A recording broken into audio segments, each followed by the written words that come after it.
Pour en revenir à la lumière, on pourrait se demander, mais qu'est-ce que la lumière? La lumière qui éclaire toute chose, la lumière qui vivifie toute créature, la lumière qui réchauffe, la lumière qui nous donne de considérer toute chose qui apparaît sous nos yeux par la lumière, qui donne sa couleur aux choses.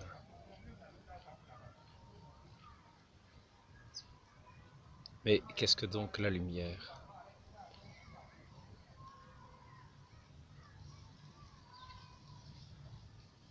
Dieu est lumière.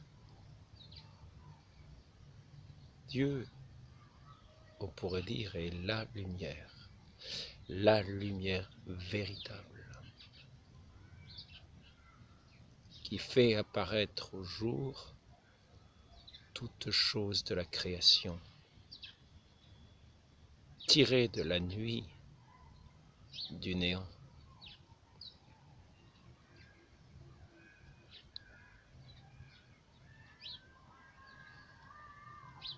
Toute chose était dans la pensée de Dieu, mais non pas dans sa création.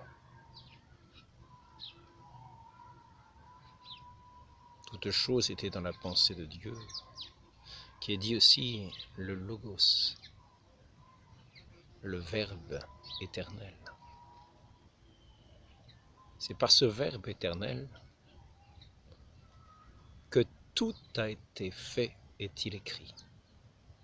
Et c'est encore lui qui dit « Je suis la lumière du monde ». Et c'est encore lui qui est apparu dans le monde, qui a fait marcher les boiteux, qui a ressuscité les morts,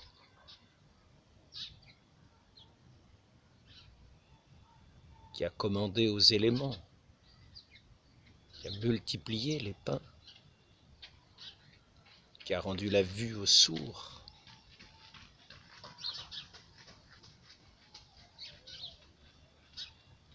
qui guérissait toute maladie. La lumière est venue dans le monde. La lumière est venue chez les siens, est-il dit. Et les siens ne l'ont pas reconnue.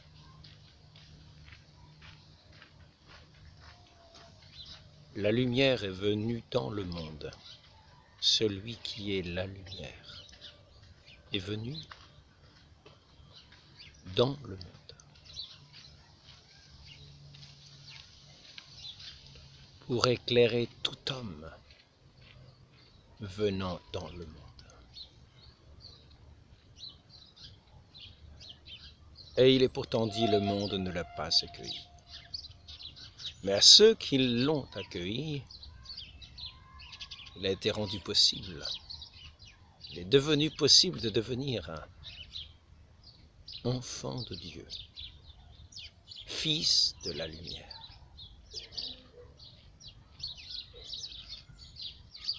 Et non par la volonté de l'homme,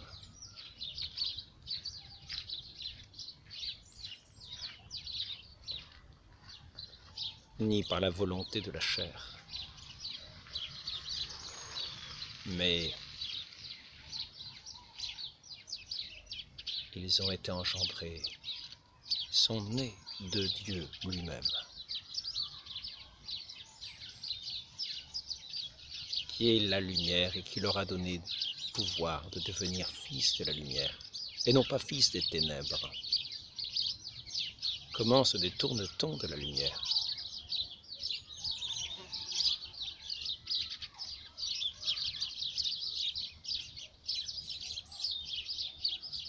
Comment peut-on détourner son regard de la lumière, de celui qui est notre Père, de celui qui est l'origine de toutes choses, la lumière éternelle, en qui tout subsiste, en laquelle tout apparaît. Car la lumière divine, Dieu lui-même, est amour. Dieu est vérité. En lui, point de mensonge. Tout apparaît dans la clarté de la vérité.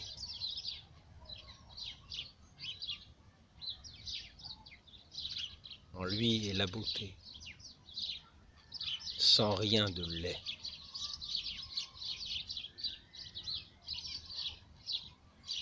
En lui est la bonté, sans rien de mauvais.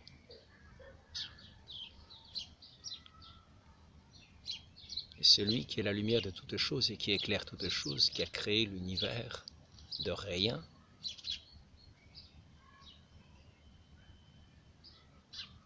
a créé l'homme à son image, pour être enfant de lumière, dans la communion à lui, dans sa volonté.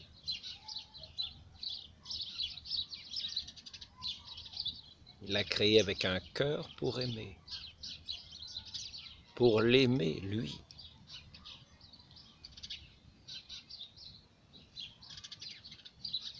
Mais un cœur libre de l'aimer. L'homme s'est servi de cette liberté pour se détourner à la voie du serpent, à la voie de celui qui dès l'origine est le trompeur, qui a voulu se faire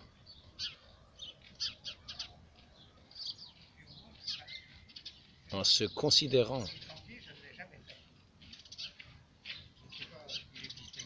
en considérant son éclat. Pendant un temps, ça s'appelle bonnet rouge, puis après, c'est un nom beaucoup plus... S'est placé au-dessus de Dieu lui-même, n'était plus à l'écoute de son Créateur, dans l'amour de son Créateur.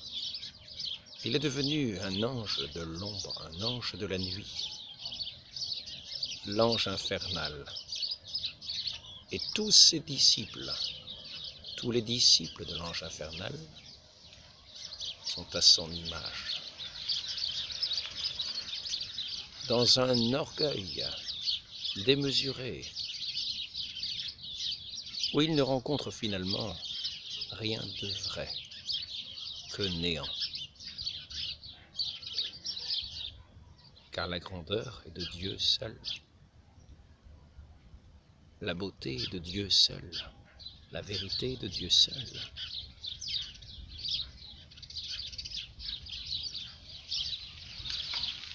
Donc,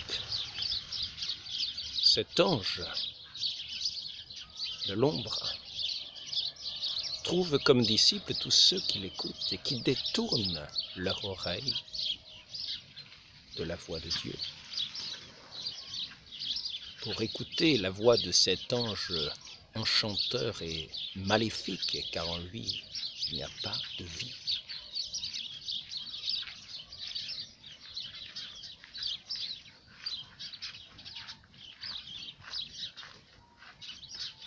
Il est l'ange de la mort éternelle. Je ne veux pas m'étendre sur cet aspect-là. Je voudrais simplement dire que pour en revenir aux lumières, un révolutionnaire. Quelle révolution peut-il y avoir dans la lumière? Quelle nouveauté peut-il y avoir dans la lumière? Quel nouveau fondement peut-il y avoir dans la lumière?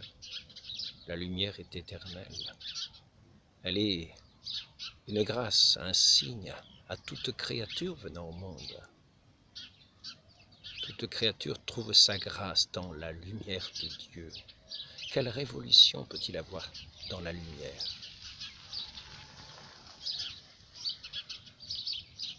Quelles sont ces lumières? Quelle révolution a-t-il pu s'opérer voilà plus de 200 ans?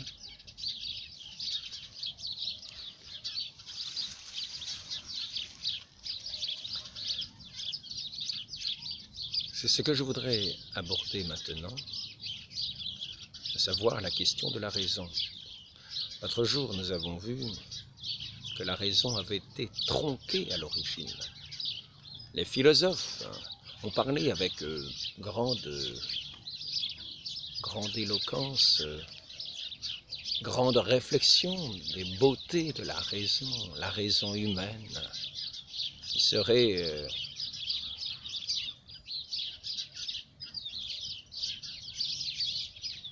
l'intelligence qui serait dans son accomplissement la connaissance de toutes les choses, qui permet de décider justement toutes choses. Le problème de cette raison,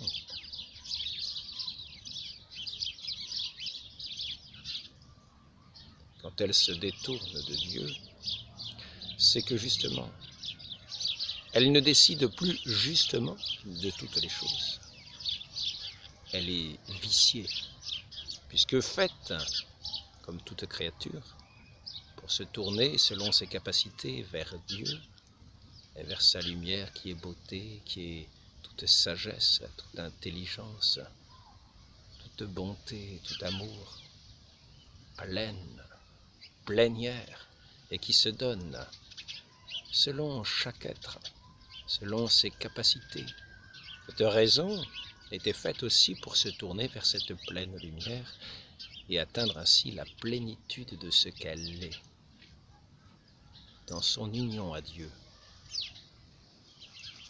telle que Dieu la voulait. Dieu qui est lumière.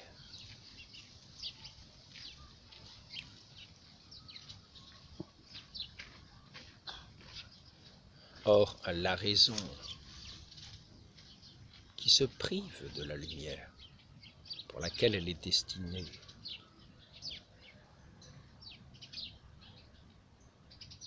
continue d'exister par la main de Dieu qui lui donne de continuer d'être, mais non plus selon sa finalité, car notre Dieu respecte notre liberté.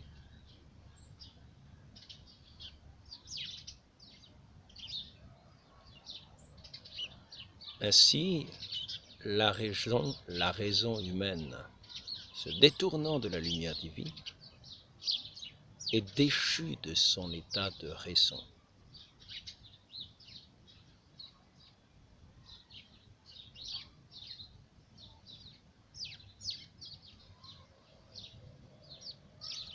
Dans lequel elle est entrée, c'est une déchéance dans laquelle elle n'est pas innocente, en ce sens qu'elle s'est détournée volontairement de sa source, de son origine, de son objet propre.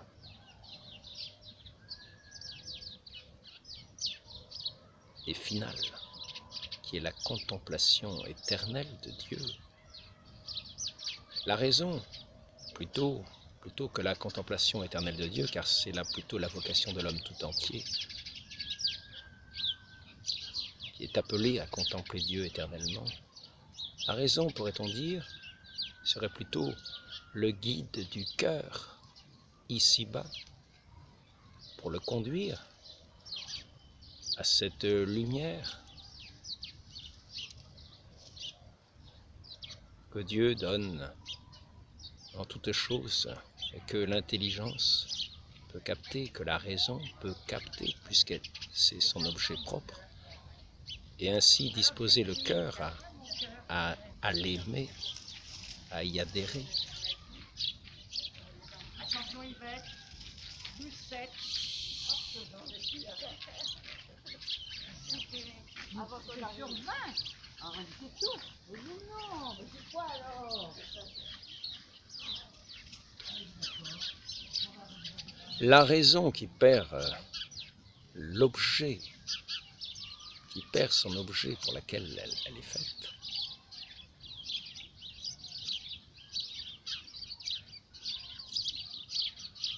déchoit de ce qu'elle est. Elle tombe dans une vanité, elle tombe dans une vanité néfaste, en ce sens que n'ayant plus le seul objet vrai, véritable, pour lequel elle est faite, sur quoi va-t-elle porter sa capacité?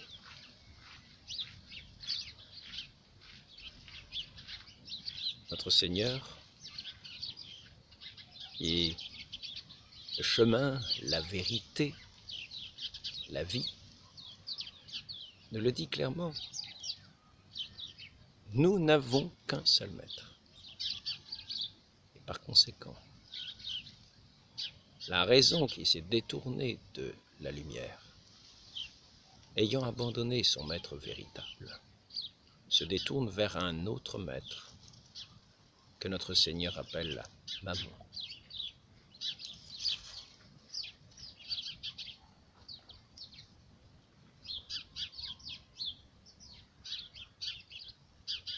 Le Dieu de ce monde,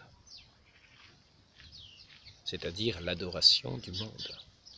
Et c'est ce que dit Satan quand il se présente au Christ dans sa tentation. « Adore-moi, et je te donnerai tous ces royaumes de la terre. » Voilà à quoi est réduite la raison. Adorer le menteur dès l'origine, pour avoir la possession illicite des royaumes de la terre et la gloire de ce monde, le plaisir de la chair, l'orgueil de la vie. Ainsi, les lumières qui se sont détournées, qui ont rejeté le Christ, qui est la vraie lumière, venue en ce monde, nécessairement, ont été privées de la grâce divine et sont tombées dans les fausses grâces du diable, sur les chemins des ombres qui n'est aucunement un support, qui l'ont entraîné dans toutes les avanies, dans toutes les captivités, car ce qui nous donne la liberté, c'est la vérité. Ayant quitté le chemin de la vérité, il ne s'agit nullement de contre-pouvoir. En Dieu est toute liberté. Il est la vérité et la vie. C'est donc en lui qu'est toute liberté. Les fausses lumières ont entraîné à leur suite des cortèges d'âmes en leur promettant la liberté dans le mensonge. C'était pour les conduire à l'esclavage de leur intérêt, c'est-à-dire de l'argent, comme nous l'avons vu. Dès l'origine, dans les loges anglaises financées par des grandes banques, qui n'ont cherché partout que leur intérêt. L'argent, comme on dit, n'a pas d'odeur, c'est-à-dire l'argent ne recherche pas la vérité, mais son intérêt. Par conséquent, tel un saint Jean-Baptiste, il fallait partout aplanir la route.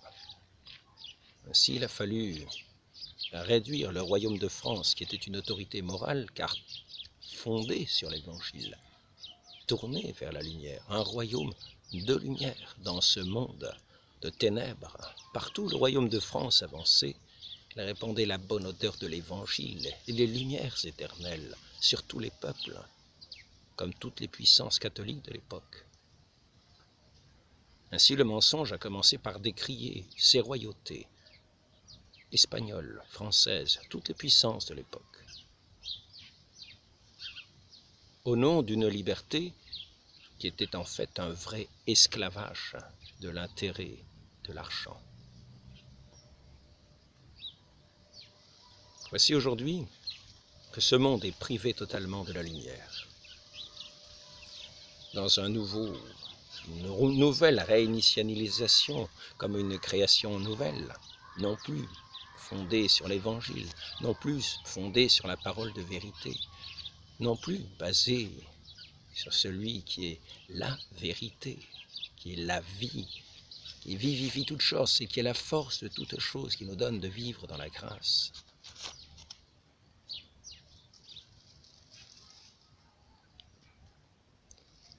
Ce monde nouveau façonné et donc un monde tout entier enténébré, tout entier d'esclavage.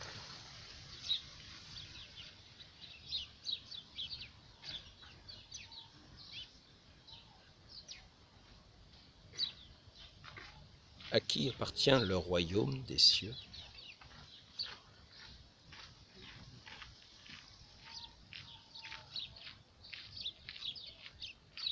Aux pauvres de cœur. Heureux les pauvres. Le royaume des cieux est à eux. Et qui verra la vraie lumière, la lumière de Dieu?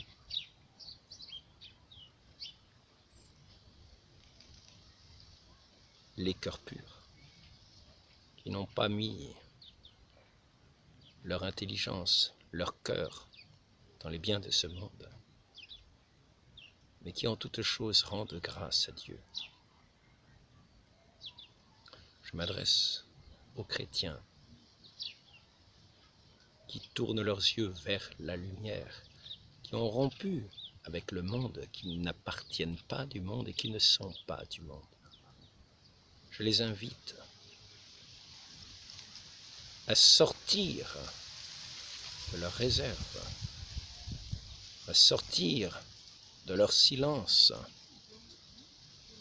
s'ils y sont,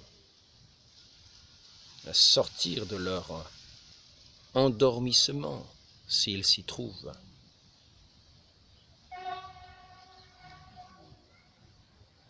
à une petite piqûre de rappel évangélique contre le vaccin mortel de la morsure du serpent.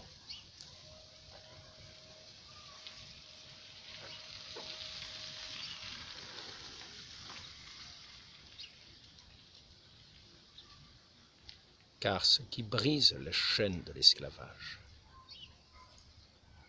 c'est le regard et le cœur tournés vers la lumière,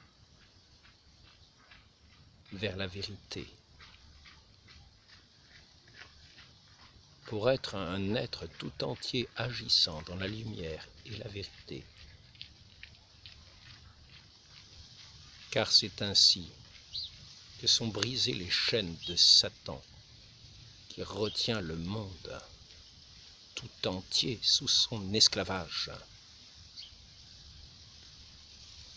Je vous invite à vous détourner de ces sociétés nouvelles établies dans l'athéisme et le rejet permanent de Dieu au nom de la déesse raison qui dans les cérémonies piétinait la croix du Christ.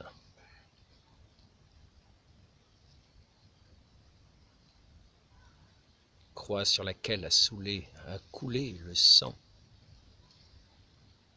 qui a effacé les péchés du monde entier. Et que dans la foi au Christ, par ses sacrements,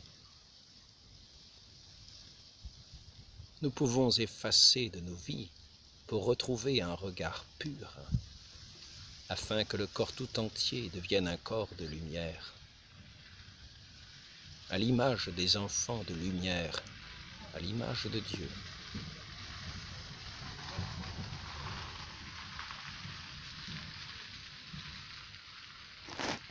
Au nom du Père, et du Fils, et du Saint-Esprit, ainsi soit-il.